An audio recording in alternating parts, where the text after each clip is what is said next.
Snow drifted across the cracked sidewalks of downtown Minneapolis, gathering along the corners of Jefferson Avenue like soft, white dust collecting in forgotten places.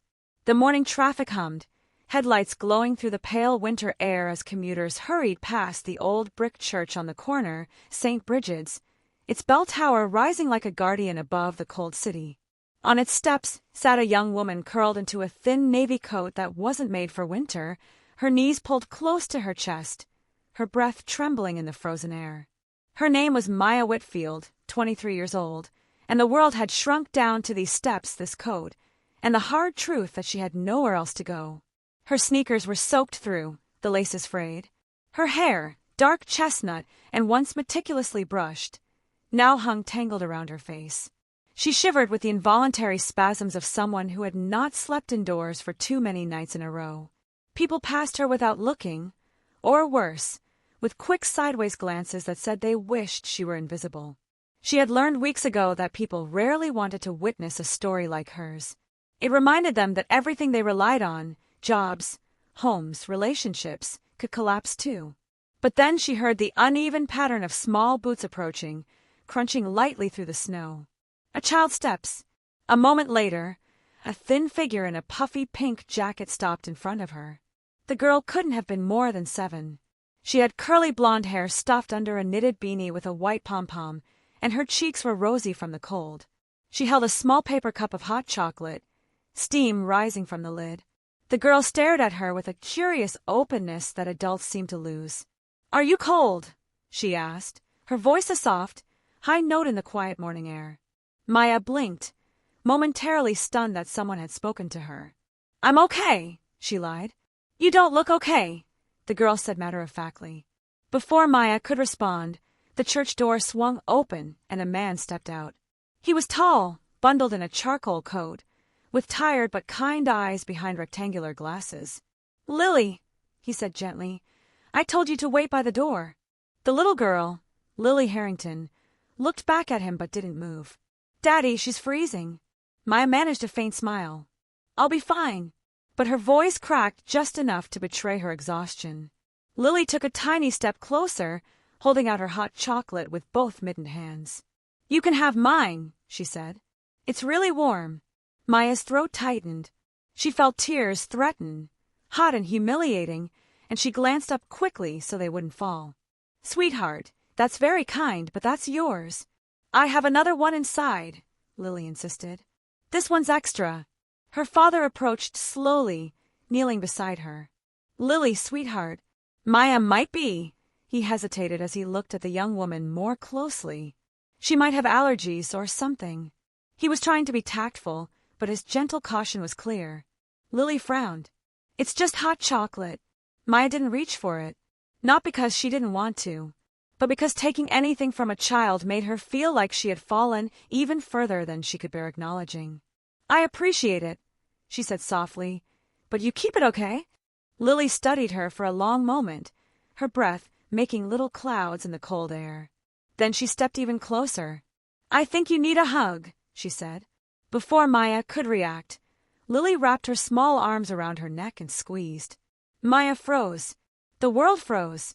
The snow, the traffic, the cold, all of it fell away as something inside her cracked open. Her arms hesitated, then slowly, with trembling caution, she hugged the girl back. It was the first human embrace she'd felt in months. Maybe longer. Lily pulled back with a big smile. "There. Now you look a tiny bit better." Her father's voice softened. "Lily, go back inside, sweetheart. I'll be right there." Lily nodded and trotted up the steps, disappearing through the heavy wooden door. For a moment, the man stayed silent, studying Maya with a quiet empathy she rarely saw in strangers. "My daughter, she has a big heart," he said.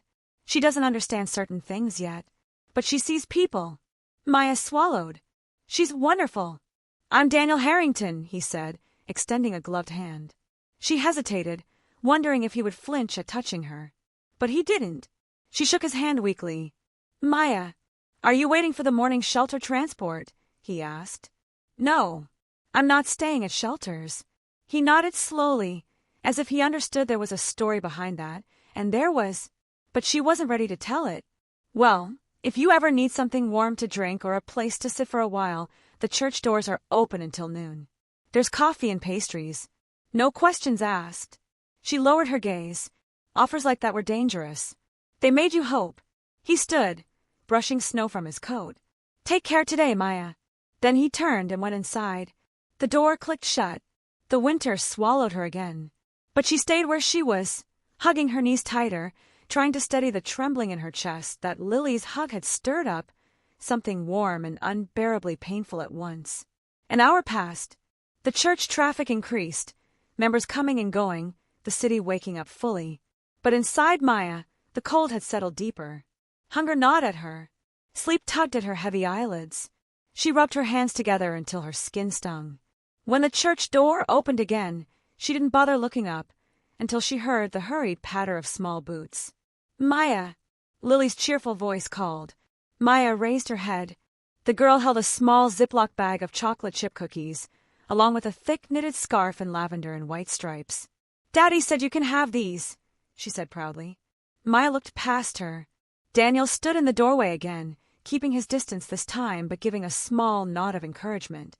You don't have to, Maya murmured. I want to. Lily leaned in and whispered as if telling a secret.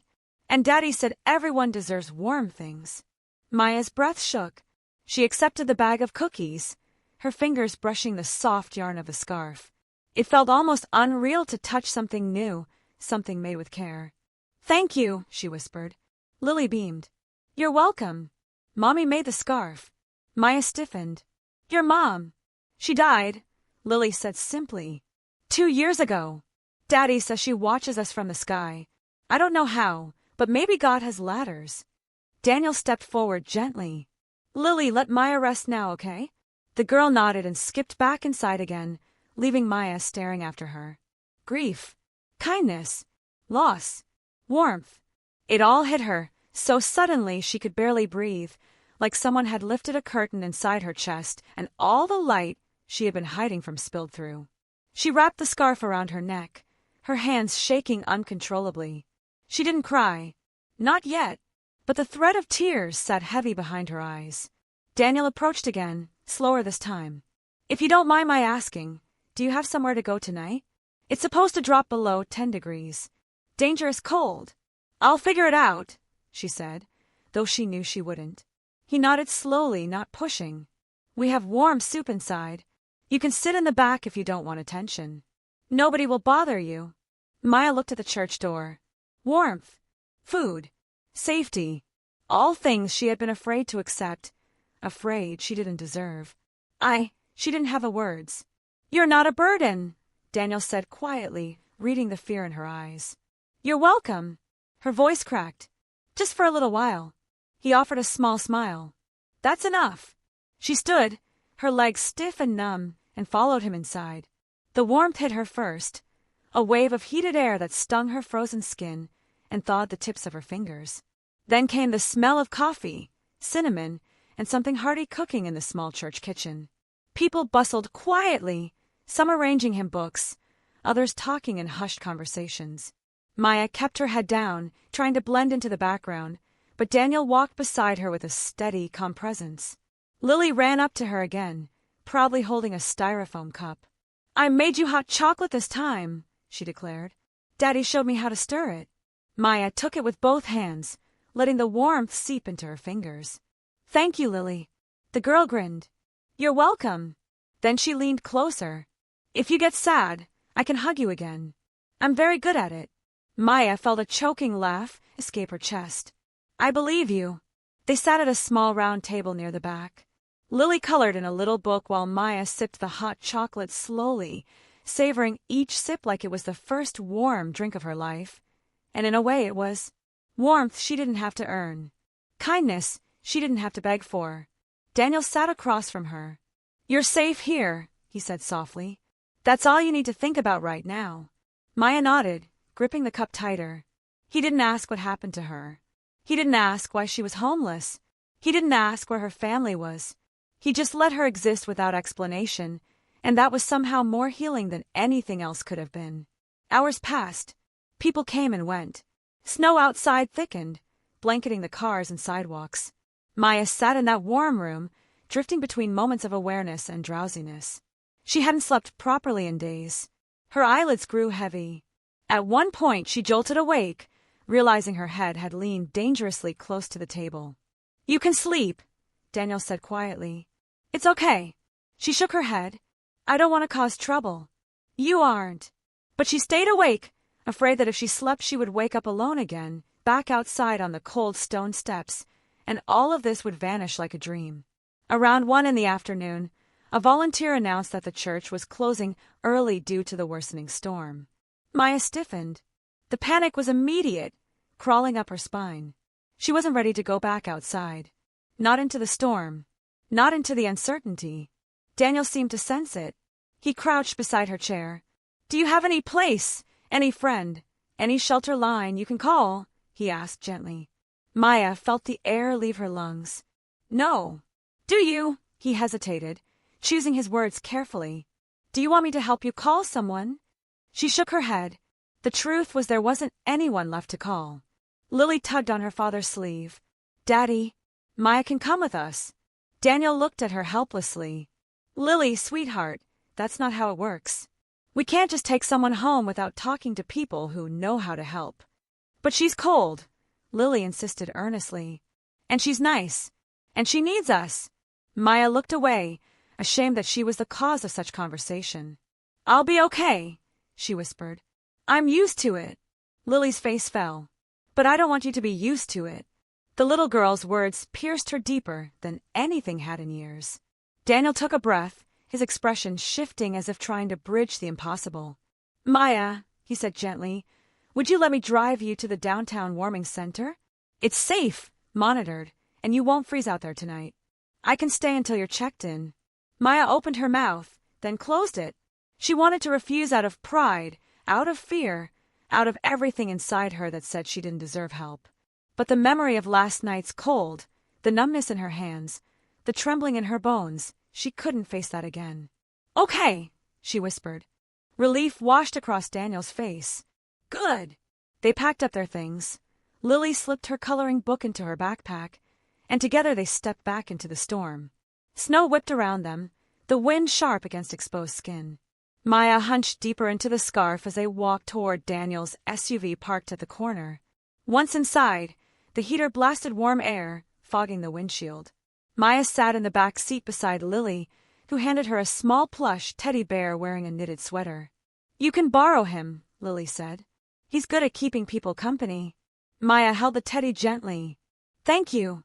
The roads were slick, the city coated in ice. They drove slowly along Hennepin Avenue, past shuttered shops and glowing traffic lights that reflected off the snowy streets.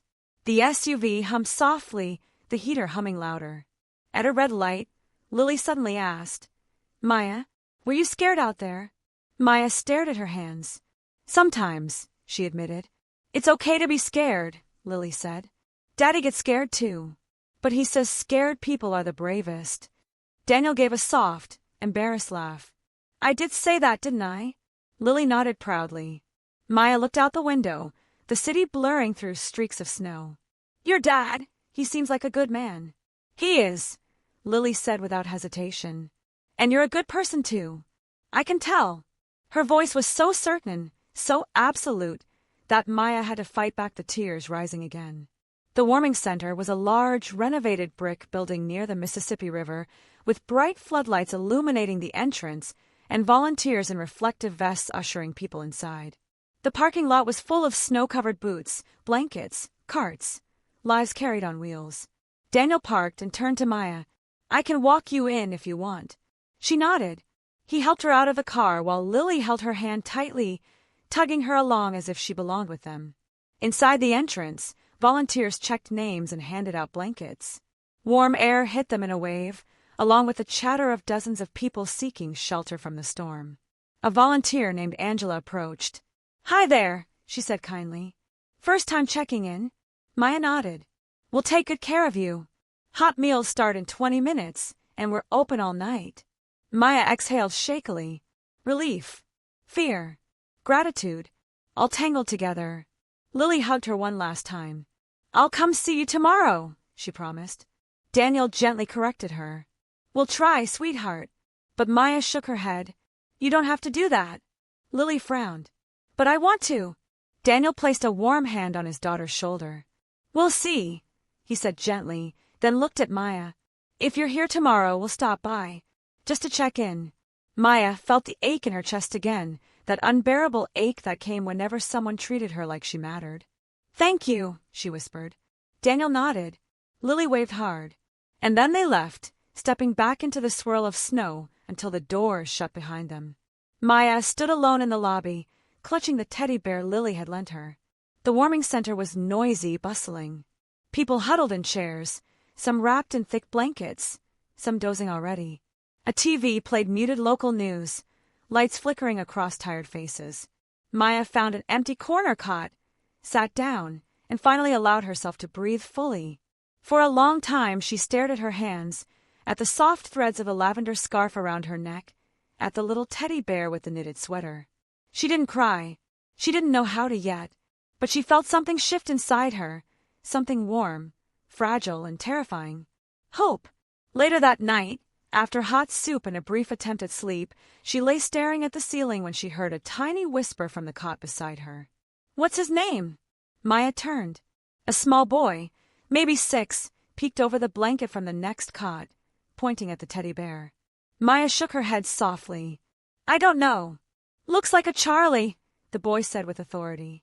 Yeah, she whispered to the bear. Charlie works. She held it a little closer.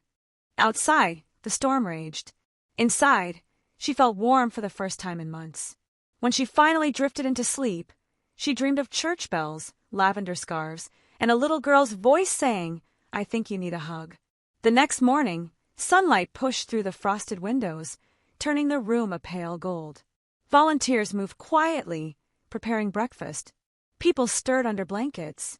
Maya sat up slowly, rubbing her eyes, feeling a weight on her chest she hadn't noticed in a long time. Not fear, not despair. Hope. She pulled the scarf closer, breathing in the faint scent of lavender and winter air. Then she heard the doors open. Cold air swept in, and a small familiar voice echoed through the lobby. Maya. She turned. Lily ran toward her, snow in her hair, boots sprinkled with slush, her face lit with pure joy. Daniel followed close behind with 2 cups of hot chocolate. Maya stood up, stunned, heart thudding with disbelief and something far brighter. Lily skidded to a stop right in front of her and grinned up at her with that fearless, open-hearted certainty. I told you we'd come. And for the first time in what felt like years, Maya felt tears spill down her cheeks.